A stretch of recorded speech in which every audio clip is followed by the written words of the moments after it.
नमस्कार, मैं हूं राज और आप देख रहे हैं प्योर पॉलिटिक्स। ईरान से एक बहुत बड़ी खबर आ रही है और खबर यह है कि ईरान की जो सिविलियन लीडरशिप है उसको वहां की आर्मी ने पूरी तरह से नजरअंदाज करते हुए सत्ता का नियंत्रण अपने हाथ में ले लिया है। जी, ईरान के जो रिवोल्यूशनरी गार्ड्स हैं उन्होंने अब यह फैसला कर लिया है कि चूंकि अमेरिका के खिलाफ लड़ाई वो लड़ रहे हैं तो युद्ध से संबंधित जितने भी बड़े निर्णय हैं या शासन से संबंधित जितने भी बड़े निर्णय हैं अब वही लेंगे। और ये खबर अपने आप में बहुत चौंकाने वाली है।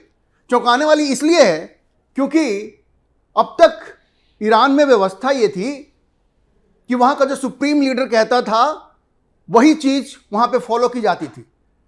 लेकिन जब से ये खबर आई है कि अली खामनेई की मौत के बाद उनके बेटे मोर्तजा खामनेई के ऊपर जो हमला हुआ उसमें वो बुरी तरह से घायल हो गए हैं और शायद वो निर्णय नहीं ले पा रहे हैं, तब से जो सिविलियन लीडरशिप है, जो प्रेसिडेंट है वहां के पेजकेशियां, उनकी स्थिति बड़ी कमजोर हो चली है। और इस बीच में डोनाल्ड ट्रंप ने यह कोशिश की कि वहां की ये जो लीडरशिप है, जो आर्मी से हट करके जो लीडरशिप है, वहां के जो प्रेसिडेंट हैं और वहां के पार्लियामेंट के जो स्पीकर हैं, उनको फोड़ करके अमेरिका उनके साथ एक पैरेलल बातचीत शुरू करने की कोशिश कर रहा था। क्या बातचीत चल रही है अभी? मैं अभी आपको बताऊंगा कि कैसे ट्रंप ने सीधे सीधे ईरान के राष्ट्रपति पेजकेशियां का नाम लेकर के कहा है कि वो अब ये चाहते हैं कि ये सीज फायर हो जाए। मतलब ईरान के जो राष्ट्रपति हैं उन्होंने ट्रंप के पास ये मैसेज भिजवाया है कि ये सीज फायर अब हो जाना चाहिए। लेकिन ट्रंप ने इनकार करते हुए कहा है कि जब तक स्ट्रेट ऑफ हॉर्मुज खुलेगा नहीं तब तक हम सीज फायर नहीं करेंगे और बमबारी तो हम इतनी करेंगे कि स्टोन एज तक हम आपको ले जाएंगे। तो इसका मतलब क्या है? देखिए, मतलब बड़ा स्पष्ट है।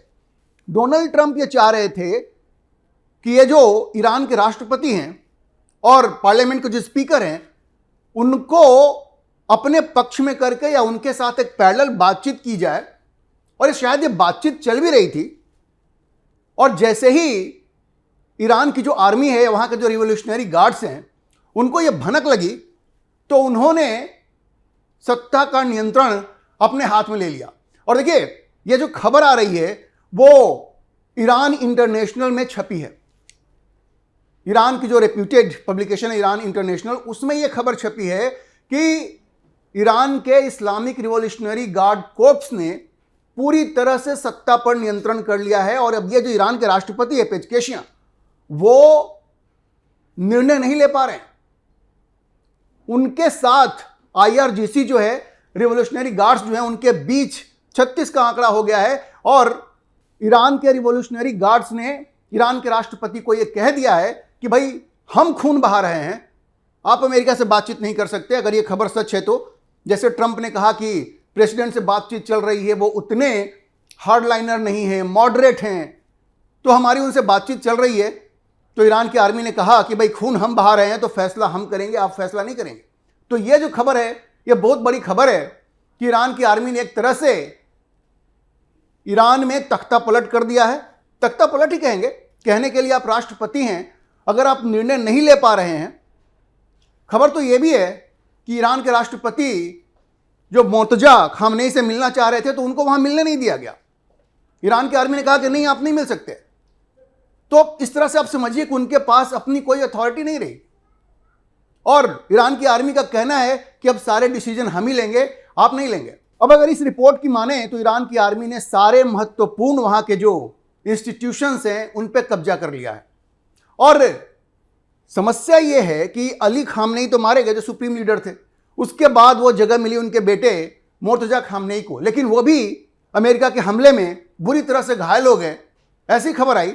और एक लंबे समय से वो पब्लिक में आए नहीं है, ना ही उनकी कोई स्पीच लोगों ने देखी है। कई बार क्या होता है कि उनका लिखा हुआ कोई संदेश बाहर आता है और लोगों को बताया जाता है कि उन्होंने क्या कहा है किस मुद्दे पे, लेकिन वो खुद कभी खुल करके सामने नहीं आया है। तो इससे एक मैसेज ये गया है कि क्या वो जिंदा है कि नहीं है, ये भी संदेह के दायरे में है। और एक वर्ग ये मानता है कि शायद मुस्तफा खामेनेई अब इस दुनिया में नहीं रहे। हालांकि इस पर कोई आधिकारिक तौर पे कोई बात नहीं कही गई है, लेकिन चूंकि वो सामने नहीं आ रहे हैं तो लोग ये मान रहे हैं कि भाई शायद अब वो जिंदा नहीं है। और इन्हीं चीजों को देखते हुए जो ईरान की आर्मी है, जो वहां के रिवोल्यूशनरी गार्ड्स हैं, उसने सत्ता पे अपना नियंत्रण कर लिया है।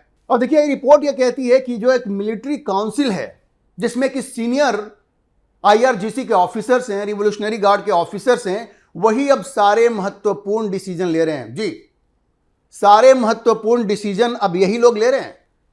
और राष्ट्रपति जो वहां के पेचकेशियां हैं, उनको भी मुस्तफा खामनेई से मिलने नहीं दिया जा रहा है।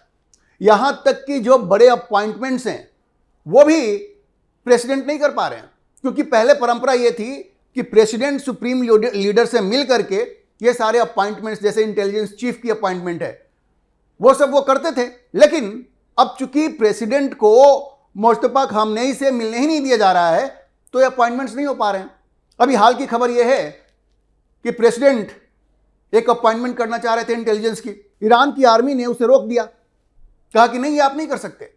एक तरह से प्रेसिडेंट की शक्ति को सीधे सीधे ईरान की आर्मी ने चुनौती देते हुए कहा कि भाई आप ये डिसीजन नहीं ले सकते।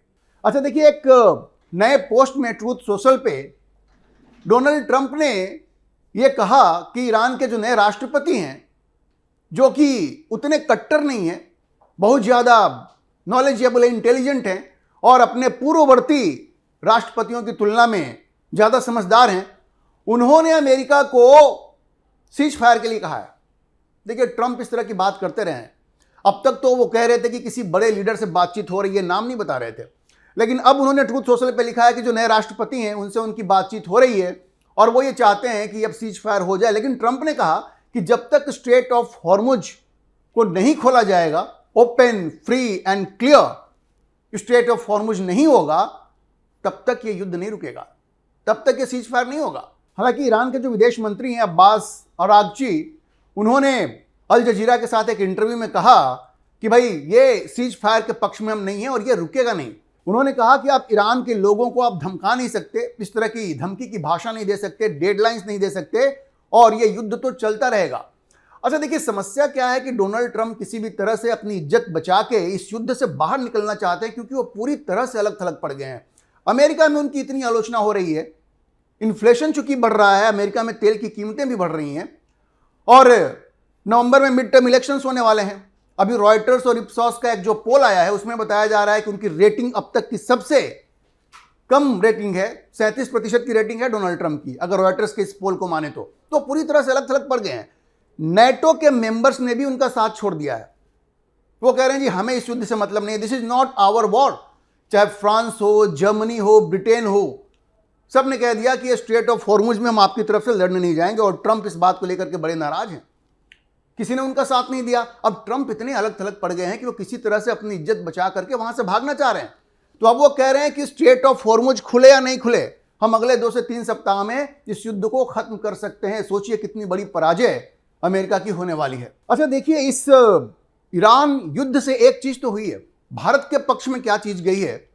भारत के नेबरहुड में, भारत के पड़ोस में जो 2-3 देश हुआ करते थे जिनके साथ भारत के रिश्ते उतने अच्छे नहीं रहे थे, कई कारण थे उसके पीछे।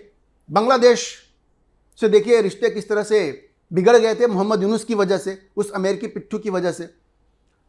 मॉरिशस में इंडिया आउट करके कैंपेन चलाया था वहां के भी जो राष्ट्रपति हैं उन्होंने इलेक्शन में, और रिश्ते काफी बिगड़े थे। श्रीलंका में भी रिश्ते कभी हॉट कभी कोल्ड ये हो रहे थे। लेकिन इस बार जो तेल की किल्लत हुई है इन तीनों देशों में, और जिस तरह से भारत ने इनकी मदद की है, नरेंद्र मोदी की इमेज बिल्कुल और ऊपर गई है, मजबूत हुई है, और उनका डंका आज पूरे दक्षिण एशिया में बज रहा है। भारत के साथ रिश्ते जो बांग्लादेश के खराब हुए थे, श्रीलंका के खराब हुए थे, मॉरिशस के खराब हुए थे, ये ईरान युद्ध के बाद सारे रिश्ते ठीक हो गए हैं। और इसकी वजह यह है, इसका श्रेय जाता है नरेंद्र मोदी को, जिन्होंने कि टॉप क्लास डिप्लोमेसी का मुजाहिरा किया, टॉप क्लास डिप्लोमेसी को दिखाया उन्होंने। ये राहुल गांधी जो कहते थे ना कि नरेंद्र सरेंडर कर दिया अमेरिका के सामने और ये और वो, देखिए नरेंद्र मोदी ने जो डिप्लोमेसी दिखाई है, जिस तरह से उन्होंने इस पूरे मामले को सॉल्व किया है, कि आज बांग्लादेश में मोदी की तारीफ हो रही है क्योंकि वहां तेल भारत से जा रहा है, श्रीलंका में मोदी की तारीफ हो रही है क्योंकि वहां तेल भारत से जा रहा है, मॉरिशस में तेल भारत से जा रहा है, वहां मोदी की तारीफ हो रही है। तो सोचिए कि कितना बड़ा थप्पड़ है राहुल गांधी के मुंह पे।